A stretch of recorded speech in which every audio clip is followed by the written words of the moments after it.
Bem-vindos ao fundo da questão. Vamos descomplicar o que parece complicado, com conversas diretas, histórias curiosas e uma boa dose de bom senso. O fundo da questão, onde o dinheiro europeu deixa de ser um mistério e passa a ser uma oportunidade. Hoje temos connosco o Dr. Mário Tavares da Silva, que é vice-presidente da Recuperar Portugal, estrutura de missão responsável pela coordenação técnica e gestão do PRR. Mário, quer falar-nos um bocadinho de si?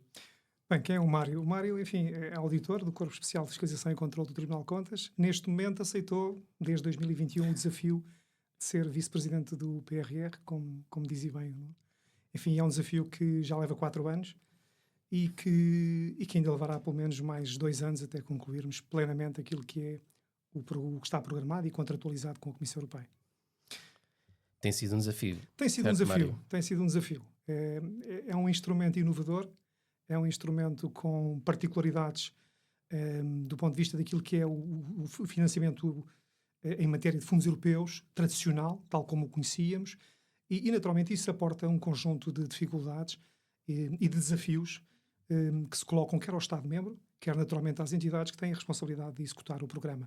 E dentro das entidades temos naturalmente as entidades públicas e as entidades privadas que têm procurado, num programa desta natureza, de facto com esta particularidade de ser um programa muito inovador, de enfrentar o desafio e de darem o seu melhor. Eu diria que se quisermos, o PRR é uma espécie de prova de conceito. Prova de conceito no melhor sentido da palavra, ou seja, é um ecossistema, um laboratório, se quisermos, De experimentação de uma nova forma de fazer política pública em matéria de financiamento ao nível dos fundos europeus. E isso faz toda a diferença na forma como o Estado-membro e os países em geral da União Europeia olharam para este programa. Então, se me permite, como é que se sente um auditor gerindo um programa como é o PRR, que é um programa colossal e que tem gerado, enfim, tanta discussão na opinião pública, umas vezes a bem, outras vezes a mal, especialmente um auditor que foi convidado para a função, não é, de gestão deste enorme programa? Certo. Essa pergunta é muito relevante porque traz uma dimensão oculta do programa, que é a dimensão do controle interno que está associada à execução do mesmo. Há um mito de falta de controle. Há um mito de falta de controle que não corresponde inteiramente à verdade. Enfim, o programa, como eu disse, é inovador e, desse ponto de vista, também no âmbito do controle interno, também trouxe desafios. É um programa dirigido de gestão direta pela Comissão, ainda que, de facto, o Estado-membro tenha um papel relevante, porque tem que criar condições e implementar um sistema de controle interno adequado para endereçar aquilo que são a mitigação de riscos elencados pela Comissão Europeia, como sendo os mais relevantes, que o Nuno conhece tão bem. Conflito de interesses, a duplicação de ajudas, enfim, fraude e corrupção. Que tem ainda mais impacto. E que tem ainda mais impacto. PRR. E, portanto, eu diria que houve aqui a combinação, houve aqui um alinhamento das estrelas no sentido de trazer o melhor e o pior. Por um lado, o melhor é a natureza inovadora, o pior é que, como é de facto um mar que nunca navegámos antes, os controlos foram, sem dúvida alguma, na direta proporção desse desconhecimento e, portanto, intensificou-se muito aquilo que foi a carga de controles desde o arranque do programa. Ora bem, já falamos aqui, enfim, dessa experimentação. O PRR tem sido apontado como um programa com uma exigência na execução rápida, mas também uma estrutura de controle que tem que ser bastante rígida. Como é que encontramos então um equilíbrio entre a gestão ágil e os mecanismos de controle e fiscalização? Enfim, talvez para fazer também aqui alguns mitos de ausência de controlo ou má execução do PRR.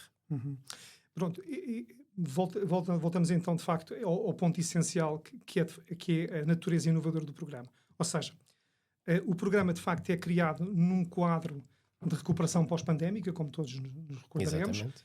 Portanto, é um programa que é desenhado numa lógica que é em si mesma também ela interessante, porque não é uma lógica top-down pura, nem é uma lógica bottom-up. É uma lógica, se quisermos, em que a Comissão pergunta aos Estados-membros quais eram as necessidades no quadro da recuperação pós-pandémica e os Estados-membros endereçaram, então... 2019, portanto, é o levantamento. E aqui já há um ponto relevante, ou seja, o PRR funciona como, se quisermos, um acelerador daquilo que já eram as recomendações do semestre europeu.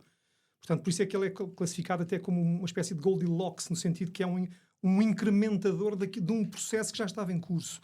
Portanto, é associado às recomendações do semestre europeu e não é, aliás, não deixa de ser curioso, que os marcos e metas que valem precisamente mais do ponto de vista da alocação do envelope financeiro associado ao programa são aquelas que estão ligadas precisamente com as recomendações do semestre europeu.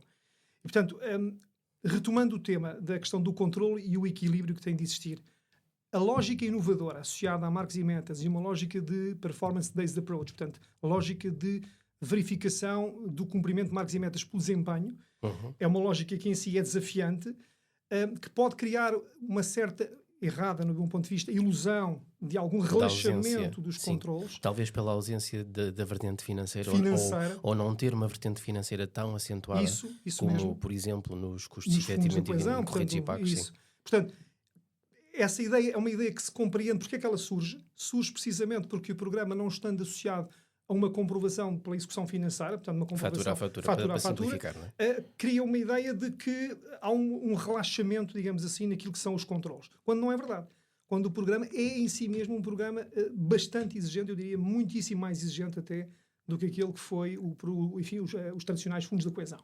Eu diria até que está marcado, desse ponto de vista, a agenda daquilo que virá a ser o próximo quadro financeiro plurianual, 28-34, e, portanto, eu diria que o PRR, funcionando como a tal prova de conceito, traz também esse dínamo, essa alavanca de obrigar os decisores, a nível europeu e a nível nacional, de olhar para as questões do controle e da execução dos programas de financiamento europeu de uma forma diferente, mas nunca deixando, naturalmente, de assegurar aquilo que é a adequada proteção dos interesses financeiros da União, porque esse é, no final do dia, aquilo que mais importa. Exatamente, e a própria política de coesão, isto às vezes não é conhecido, mas já tem mecanismos de financiamento que não são forçosamente fatura a fatura. Certo. São as chamadas opções de custos simplificados. Portanto, a lógica de resultado, obviamente, no PRR é muito mais relevante, mas às vezes passa para a opinião pública, que é uma coisa nova e, portanto, só interessa o resultado puro e que não há efetivamente controle. Quando, na verdade, isso não acontece. Quando, na verdade, não é isso que se passa. Aliás, basta pensarmos que na concepção do próprio programa, e o programa, enfim, eu não queria tecnicalizar muito aqui a intervenção, mas na construção do programa, em 2020, enfim, 2019, 2020, na concepção do programa, e depois na aprovação, no assessment que a própria Comissão Europeia faz do PRR, dos vários Estados-membros, não apenas de Portugal, digamos, uma das dimensões mais relevantes era a dimensão de controle interno. Ou seja, era a dimensão de controle interno que tinha que obrigatoriamente ter aquilo que era considerado o rating A, portanto, ser a mais bem classificada naquilo que eram os key requirements de aprovação do próprio programa. E isto faz toda a diferença. Ou seja, um programa que é construído na base ou num quadro de incerteza, mas em que a Comissão Europeia não deixa de colocar o foco na necessidade de garantir um controle adequado. Até porque é gestão direta. Gestão direta, pronto. Portanto... E desse ponto de vista, eu penso que também aí houve um desafio para os Estados-membros de implementar, enfim, de conceber e de implementar um sistema de controle interno, que também, diga-se de passagem, em 2021, aquilo que se percebeu dos diferentes Estados-membros é que havia, de facto, um sistema de controle interno no papel, não concebido, digamos assim. Isso, eu diria que foi transversal à maior parte dos Estados que endereçaram programas de recuperação e resiliência, em que aquilo que tínhamos era um esboço daquilo que seria um sistema de controle interno, mas que na prática, do ponto de vista daquilo que é a sua operacionalização, era um trabalho que ainda tinha de se fazer. E esse foi talvez o desafio, foi construir aquilo, como eu costumo dizer, com graça, foi construir o avião em andamento. Ou seja, foi permitir que o programa iniciasse a sua execução, porque havia que responder no quadro pós-pandémico àquilo que eram as consequências adversas do Covid-19 e garantir simultaneamente que o desenvolvimento do próprio programa, ou seja, o andamento e, digamos, a própria implementação dos investimentos e das reformas associadas ao programa não descurava a dimensão do controle associado ao programa. Portanto, teve de se fazer, se quisermos, duas vias concorrentes em paralelo, que foram sempre, digamos, autoalimentantes e complementantes naquilo que eram as insuficiências de uma e da outra, e isso permitiu, sem dúvida alguma, que o programa tivesse esta particularidade que os fundos da coesão não têm, naturalmente.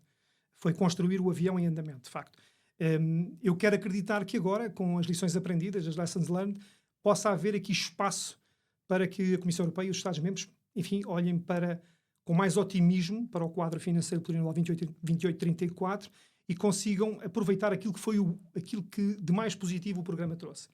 Foi, sem dúvida, associar, e isto depois tem a ver com o tema que certamente o Nuno irá querer compreender melhor também comigo, foi associar a lógica do desempenho aos desembolsos, ou seja, aos pagamentos aos Estados-membros, introduzindo um fator de competitividade e de responsabilização dos Estados na execução dos programas de financiamento europeu.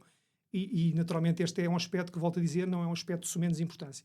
Portanto, o Estado-membro recebe o dinheiro em função do seu melhor desempenho. Sim, é algo que aparece em escada. Isso. Não é? Portanto, e esse fator é um fator, digamos, de diferenciação positiva dos Estados, que é relevante até do ponto de vista da distribuição futura das alocações, enfim, das diversas dotações orçamentais em futuros quadros financeiros. Estados que cumpram melhor aquilo que lhes é pedido pela Comissão e que eles próprios identificam como sendo relevante nos quadros de financiamento europeu, terão maior probabilidade de ter mais financiamento no futuro. Estados que não sejam tão zelosos a cumprir e tão eficazes a cumprir. Atual desempenho. Exatamente. Portanto, a lógica de desempenho tem essa marca muito positiva, que é diferenciar pela positiva os Estados que cumprem e os Estados que não cumprem. Porque no final do dia estamos a falar de política pública europeia. E, portanto, estamos sempre a falar de recomendações do semestre europeu, estamos sempre a falar de orientações, de Green Deal, estamos a falar de transição digital, de um conjunto de instrumentos, diria 90% deles de emanação comunitária, e isto faz toda a diferença. Ora bem, e como é que evoluiu a cultura interna das entidades públicas e beneficiários, públicos e privados, com esta lógica de marcos e metas? E, no fundo, estamos a aprender a gerir mais por objetivos e menos por procedimentos. Ou pelo menos procedimentos ditos clássicos, que são muito comuns na política de coesão. Certo. Essa também foi uma outra boa lição, ou uma lição aprendida com o PRR. Aquilo que se percebeu é que voltámos outra vez a 2021, a 2020, no momento da concepção do programa, em que há a identificação de quem são as entidades, ou de quais são as entidades, o universo das entidades, que irá ter a responsabilidade de executar o programa, ou ajudar o Estado a executar o programa. E aquilo que se percebe rapidamente, aliás, não seria preciso muito tempo para se perceber isso, é que as entidades têm diferentes níveis de capacitação. Portanto, não estão todas na mesma página do ponto de vista daquilo que é a sua capacidade de endereçar de forma adequada e eficaz aquilo que é o investimento que lhe está confiado. Este aspecto é relevante porquê? Porque cria diferentes velocidades na execução do programa. E talvez por aqui passe um pouco das dificuldades na execução do programa. Isso é interessante, foi uma ideia que falamos também ao longo do podcast e que certamente será falada, que é as assimetrias que existem em termos de capacitação das várias entidades que são beneficiárias do PRR. Certo. E é um ponto que é crítico, mas também tem uma razão de ser. Não houve, digamos que eu diria que no caso português, aquilo que se percebeu é que há entidades que de facto têm níveis de capacitação baixos para endereçar responsabilidades deste ponto de vista de programas desta magnitude. E, portanto, não houve tempo, vamos pôr as coisas de uma forma mais fria, certo. Não houve tempo para maturar essas entidades, capacitar, na melhor expressão, para capacitar essas entidades, colocando-as numa posição de paridade com as demais entidades que tradicionalmente executam fundos europeus. E o desenho também já estava feito, não é? O desenho estava feito. E, portanto, há de facto, se quisermos, há de facto uma pré-vinculação do Estado naquilo que era a matriz inicial do ponto de vista da execução do próprio programa, quais as entidades que iriam executar o programa, e isso também, naturalmente, mal ou bem, foi um risco que o Estado-membro naturalmente assumiu e fê-lo quando teve de fazer. Eu penso que há uma lição que vamos retirar para o futuro, para os próximos quadros financeiros, é que nem todas as entidades estarão naturalmente em condições. Isso introduz um outro elemento de reflexão muito interessante, que é, se assim é, então temos de perceber de forma muito clara quais são as entidades que, no perímetro da administração do Estado, entidades públicas, podem estar em melhores condições de executar programas de financiamento. Fala-se muito, por exemplo, do papel que poderia ter tido as CCDRs. Por exemplo. Mas que não houve tempo também para que fosse de forma diferente. Certo. Até mesmo ao nível do envolvimento dos próprios parceiros locais, que eu diria que é talvez uma marca da coesão, das políticas da coesão, dos fundos associados à política da coesão, e também, naturalmente, da PAC, que o PRR não tem, ou que descurou, em certa medida. Ou seja, teria, se calhar, feito mais sentido ouvir com maior... E ouviu-se na altura, mas eu penso que não se ponderou, ou não se fez uma ponderação, se calhar, como seria mais adequada. É porque a resposta também foi muito de urgência, não é? Urgência, e, portanto, foi responder no imediato e trazer as entidades que estavam, digamos, basicamente disponíveis para abraçar a necessidade e o desafio de executar o programa.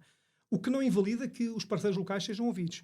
Este é um aspecto relevante e é aqui se calhar que faz sentido pensarmos no próximo quadro financeiro plurianual como sendo o tal híbrido, o meio da ponte, em que por um lado tem uma lógica associada a desempenho, por outro lado tem a preocupação pelas questões da coesão territorial, garantindo a auscultação dos parceiros locais. Portanto, temos a eficiência de um modelo de gestão centralizada, que é aquilo que está no PRR, um modelo de gestão centralizada, não descurando, e este é o desafio, se quisermos, para o próximo quadro financeiro plurianual, é ter um modelo, conseguimos ter o melhor do PRR, que é a eficiência do modelo, da gestão centralizada, e ir buscar o melhor, que é dos fundos da coesão, que é ouvir os parceiros locais e trazê-los para dentro do plano decisório.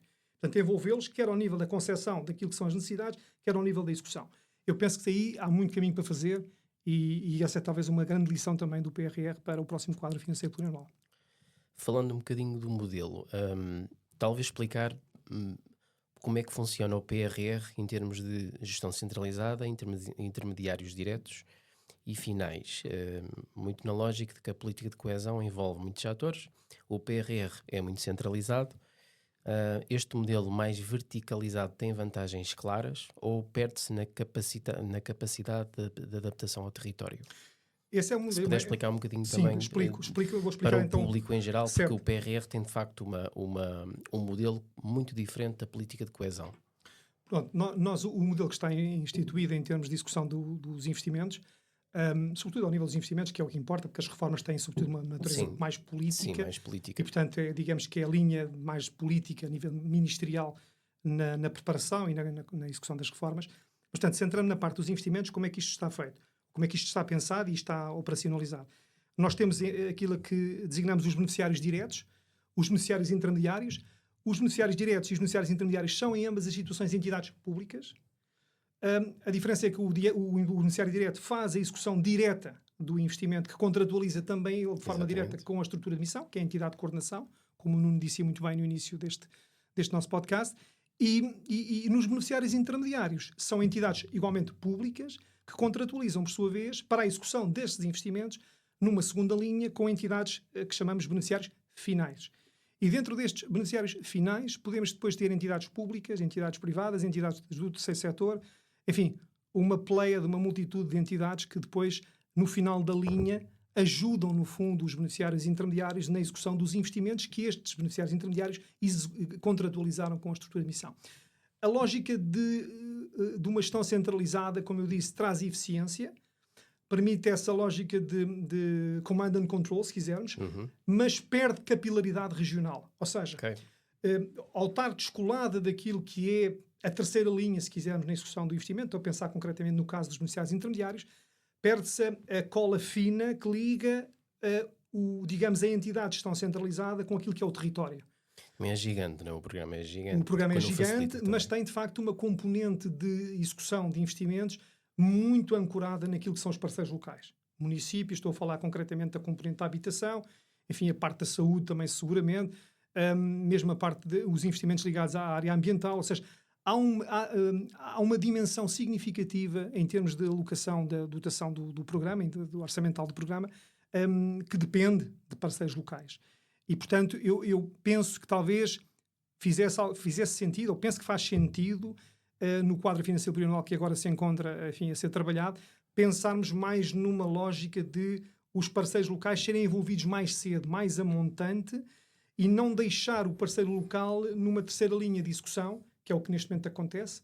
Enfim, temos rigorosos numa segunda linha, uma vez que ele depende daquilo que contratualiza com os beneficiários intermediários. Exato.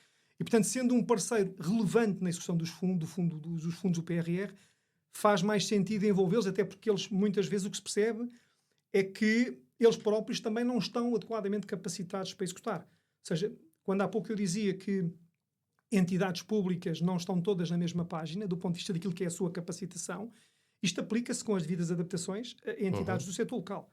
Portanto, as entidades do setor local, os municípios não estão todos na mesma página. Há um problema de capacitação, mesmo ao fim de muitos anos de fundos muitos europeus. Anos, sem dúvida. Os municípios, eu continuo a dizer que os municípios são, de facto, atores que têm as contas certas, e isso aliás, é espelhado naquilo que são os balanços anuais sobre aquilo que é a forma de gestão dos seus orçamentos. Aquilo que me parece que poderia ser melhorado é a sua capacitação, em benefício dos próprios municípios, é a sua capacitação para endereçar este tipo de desafios ao nível de execução de fundos europeus. Se quisermos, de facto, criar uma lógica mais descentralizada na execução e combinar as tais duas dimensões que eu há pouco falava. Por um lado, a eficiência na gestão centralizada do PRE e, por outro lado, a capilaridade regional que os fundos da coesão traziam. Se conseguirmos juntar estas duas dimensões, estamos no meio da ponte, estamos no ponto de equilíbrio. Temos o melhor dos dois mundos. Garantimos capilaridade regional e garantimos eficiência na gestão centralizada do programa, que é a lógica de command and control, com o reporte direto à Comissão. Bom, falando um pouco deste laboratório de governação, o PRR poderá influenciar a revisão da forma como se aplica a política de coesão em Portugal? Falamos um bocadinho no próximo quadro que vem aí. Pode-nos dizer qualquer coisa, enfim, desbravar um bocadinho se vai haver, ou seja, se vão manter, digamos assim, estes dois modelos, ou se o que vai haver é uma coisa aproximada entre o que existe hoje com o modelo PRR e a política de coesão? Eu penso que fará sentido continuar a manter a política de coesão e a política agrícola comum. Aliás, a Europa enfrenta agora um conjunto de desafios significativos. A questão do alargamento, a questão da continuidade do apoio à Ucrânia, a questão do pilar dos direitos sociais, A defesa, né, que vai a passar defesa, a ser... o envelope associado à defesa. Ou seja, qual é o grande dilema que a Europa enfrenta neste momento? Tem mais necessidades e não tem envelope financeiro para as endereçar. E isto naturalmente traz para cima da mesa uma variável a que a Europa não vai conseguir fugir. É a discussão dos seus próprios recursos.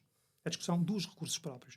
Portanto, faz-me sentido pensar, e isto, voltamos outra vez, as coisas são todas interconectadas, faz-me sentido pensar que uma lógica de performance sirva melhor a União Europeia, mantendo naturalmente a PAC e os fundos da coesão por razões diferentes.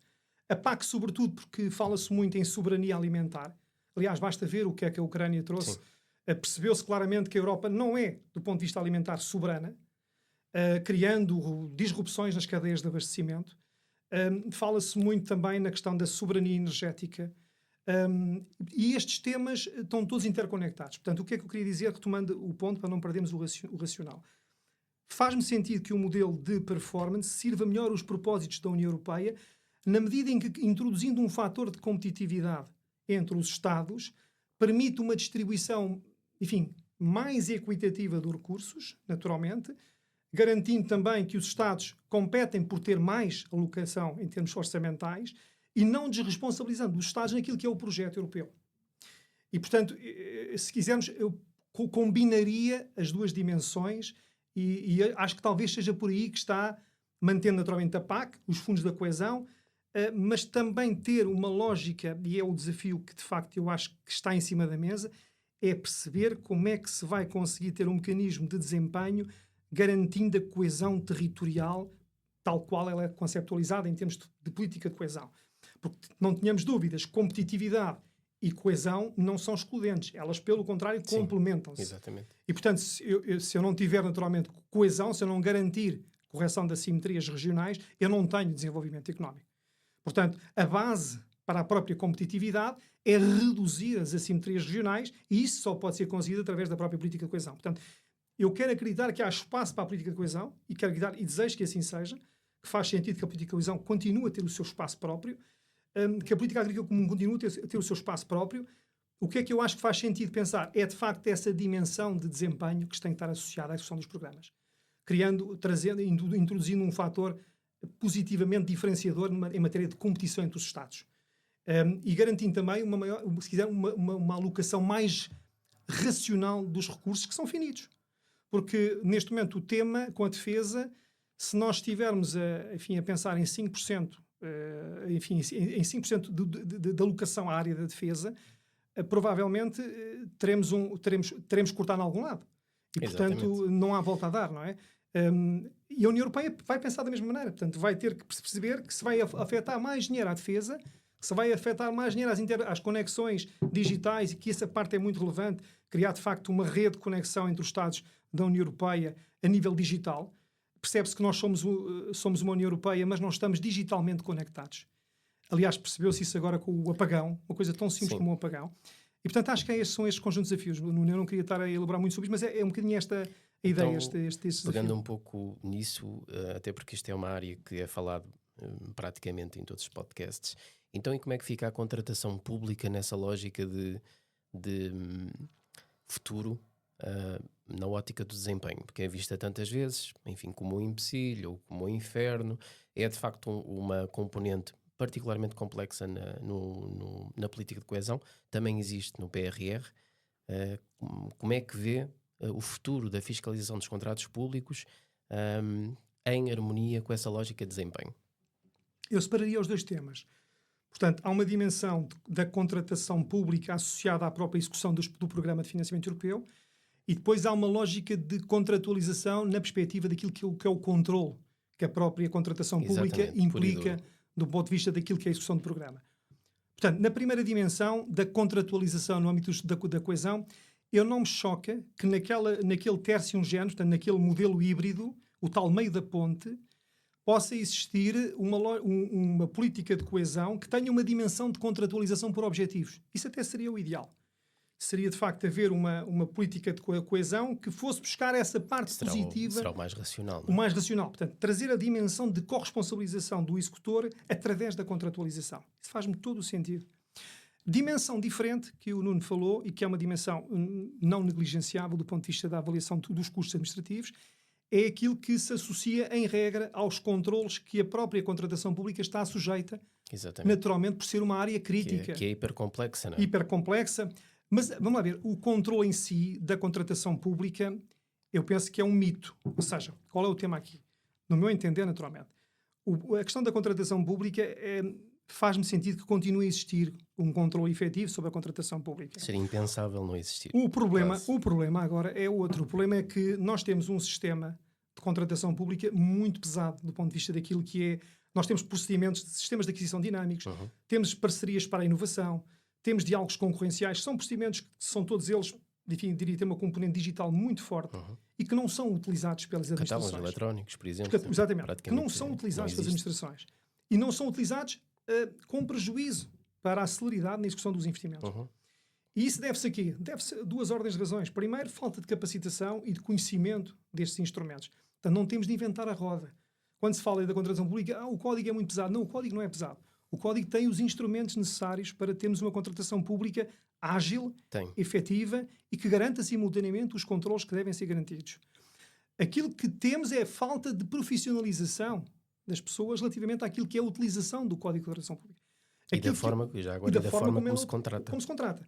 Portanto, o que se passa é que os operadores, portanto, os colaboradores da administração, sentem ainda alguma dificuldade em operacionalizar determinado tipo de procedimentos que seriam, na sua essência, mais ágeis, porque são digitalmente mais, enfim, são procedimentos que se operacionalizam em ambientes digitais. Mas também, como nunca se fez, não fazem, não arriscam. E, portanto, esse é talvez um problema. O problema do controle, se é prévio, se é concomitante, se é sucessivo, enfim, nós ainda temos de fazer algum caminho, porque, enfim, o modelo do Estado vigilante, que é um modelo que em Espanha já se usa há muitos anos, que é o Estado permite que se avance e depois faz a fiscalização a posteriori, é um modelo que pressupõe Estados mais maduros, capacitados, com menos risco associado. E, portanto, essa ponderação tem que ser sempre feita quando se pretende deslocalizar centros de controle ex ante para o ex post. A autorregulação, não é? A autorregulação, portanto, no fundo, a corresponsabilização dos operadores e dizer que você pode avançar e mais à frente far-se a fiscalização. Naturalmente temos de fazer esse caminho e esse caminho tem vindo, acho que está a começar a ser feito também. Tem riscos, mas tem vantagens. Resta saber se as entidades públicas também estarão adequadamente capacitadas para endereçar esse novo desafio. Eu sou o primeiro a defender a simplificação das medidas. Aliás, eu acho que é possível ter procedimentos céleres de forma, e com procedimentos simplificados, com procedimentos ágeis. O Estado não pode estar a pedir documentos ao Estado. Isto não faz sentido. Sim. Portanto, mesmo em termos europeus. E mesmo em termos europeus. Não faz sentido. Nós temos sempre a tendência de ir mais além do que aquilo que a diretiva nos impõe, nas transposições. Isto não faz qualquer sentido. O Estado deve limitar-se na transposição da diretiva a transpor aquilo que é o conteúdo útil, digamos assim. Sim, a maior parte dos documentos já está na posse do Estado. O Estado tem todo digamos, o arsenal, digamos, legislativo que lhe permite endereçar aquilo que são as suas responsabilidades. Há que, e esse é o problema central para mim, o problema de capacitação. Há, sem dúvida alguma, um problema de capacitação que deve ser olhado de frente, com cuidado e ponderado, e provavelmente não haverá pessoas a mais no Estado, haverá é que racionalizar as pessoas. Ou seja, se calhar há serviços que têm pessoas a mais e há serviços que têm pessoas a menos. É uma questão de colocá-las em cima da mesa. E a reforma no Estado? A reforma do Estado é também um desafio, desse ponto de vista. A reforma do Estado está na ordem do dia, não é? Está na ordem do dia, é um tema muito relevante. Eu acho que os fundos europeus funcionam também como, lá voltamos outra vez ao início da nossa conversa, funcionam como um dínamo, no sentido... É quase um sistema de compliance Certo. para os fundos europeus. Certo. E funciona como o tal dínamo que permite perceber onde é que se pode melhorar. Ou seja, eu acho que mais uma grande vantagem do PRR. O PRR trouxe para cima da mesa os pontos, as vulnerabilidades, digamos assim, onde pode haver, que são suscetíveis de melhoria. E isto é muito relevante. Ou seja, eu diria que a pasta da reforma do Estado, desse ponto de vista, tem um bom ecossistema daquilo que são as vulnerabilidades. Basta olhar e perceber, há ali uma vulnerabilidade, podemos atuar ali, podemos melhorar ali. E, portanto, essa identificação está feita. Não vamos inventar agora, essa identificação está feita. A interoperabilidade dos sistemas, a digitalização dos documentos, a garantia de traçabilidade e da pista de auditoria para efeitos de controles, tudo isso são matérias que... Vamos lá ver, porquê é que há tantos controles? Provavelmente porque há entidades que não têm, porque não oferecem, do ponto de vista digital, uma adequada garantia da pista de auditoria. Por isso é que há mais controle. Quando se faz a instrução de um processo em papel, é evidente que a entidade não está à espera que o seu nível de risco seja baixo. Sim. O nível de risco tem naturalmente de ser elevado. Se nós tivermos a capacidade de tornar os sistemas interoperáveis, comunicarem uns com os outros, criar um ecossistema digital que seja ele próprio indutor de confiança, quer nas entidades de controle nacionais e europeias, quer até nas... O sistema funciona por si, O quase sistema per funciona si, por não é? si, exatamente. Ele é autossuficiente. Portanto, e o nível de risco baixa drasticamente. E, portanto, como baixa drasticamente, a intensidade de controles suaviza e a execução é mais rápida. Isto é simples. Portanto, nós temos de criar condições para que os níveis de risco baixem, e quando eu digo níveis de risco está ligado capacitação em primeiro lugar, interoperabilidade, digitalização de processos, traceabilidade dos processos, adequada documentação digital, repositórios, utilização de inteligência artificial, criação de dashboards, transparência nos processos. Tudo isto são medidas que, se forem implementadas por todas as entidades com responsabilidades na execução de fundos europeus, baixam o risco. Baixando o risco, reduzem custos administrativos. Essa aposta na capacitação é absolutamente vital, Vital. porque isso também significaria menos perdas para Portugal, não é? Sem dúvida. Era um investimento que depois, mais à frente, o que às vezes não existe muito essa percepção, não é? Olha-se muito para o investimento e pouco para o retorno. Exatamente, fundo, para o retorno. Exatamente. Bom, estamos a chegar ao fim. Se tivesse que escolher uma única lição do PRR para aplicar o futuro dos fundos europeus em Portugal, qual é que seria? Eu diria que... não é fácil escolher uma única. Uma única lição. Mas eu vou voltar à lição. A lição é, de facto, o desempenho. O desempenho, a lógica do desempenho. Ou seja, o que é que eu acho que é relevante? Porque isso é uma coisa que se aplica no nosso dia-a-dia. Nós somos avaliados pelo nosso desempenho. Nós, enquanto pessoas, enquanto profissionais, exatamente. eu não trabalho aqui, eu trabalho no PRR. A título pessoal também. A título pessoal. Está sempre pronto, nós somos avaliados pelo desempenho. Portanto, é a nossa performance que dita o retorno. Exatamente. E, portanto, eu acho que não há melhor forma de criar um ambiente de saudável competição entre os Estados. Numa União Europeia que, no final do dia, o que interessa é que concorramos todos os Estados-membros para um objetivo comum, que é uma União Europeia sólida, coesa. Não há melhor forma de introduzir este fator de competitividade entre os Estados, porque isso dinamiza, sem dúvida alguma, e traz, sobretudo, aquilo que é a componente mais relevante, que é a inovação. A capacidade de criar ecossistemas de inovação que permitam endereçar dificuldades... Recriar, não é? Recriar o refundar, sistema. no fundo, a forma de funcionamento. E voltamos ao início da conversa, isto está tudo interligado, voltamos ao início da conversa, recriar ou fazer uma nova forma de termos uma nova forma de fazer política pública ao nível do financiamento público europeu.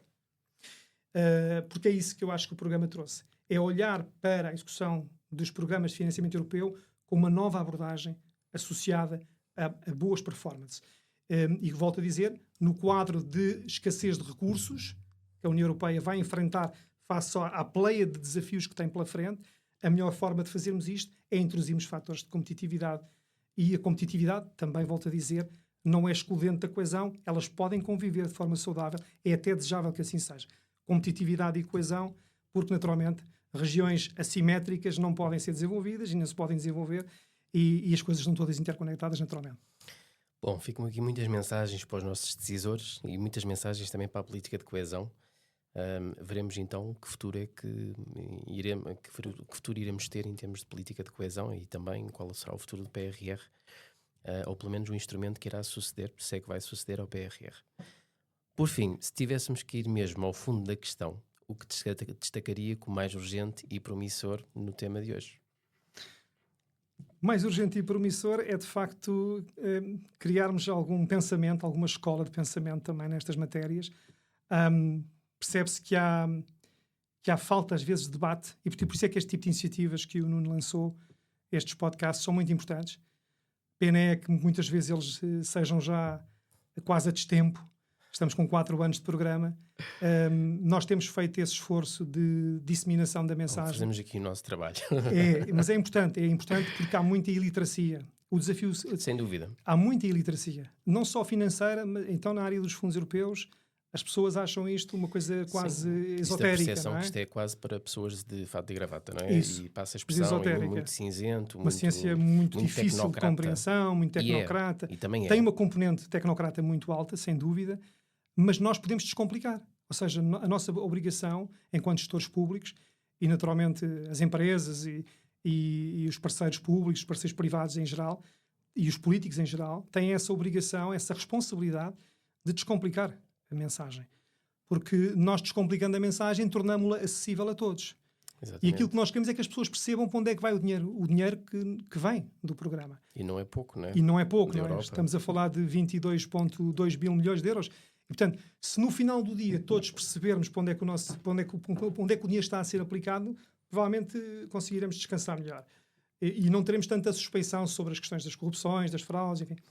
Agora, eu diria que, e para terminarmos, quando nós não comunicamos bem, o problema nunca é do receptor, é sempre do emissor. E, portanto, vou deixar a mensagem que eu gosto de deixar sempre. Devemos procurar ser sintéticos, claros e relevantes naquilo que fazemos no nosso dia-a-dia. Portanto, sintéticos porque, se formos muito exaustivos, ninguém nos vai ouvir. Devemos ser claros porque as pessoas têm de perceber o que é que estamos a comunicar e temos que comunicar qualquer coisa que seja relevante, senão as pessoas não vão ter interesse.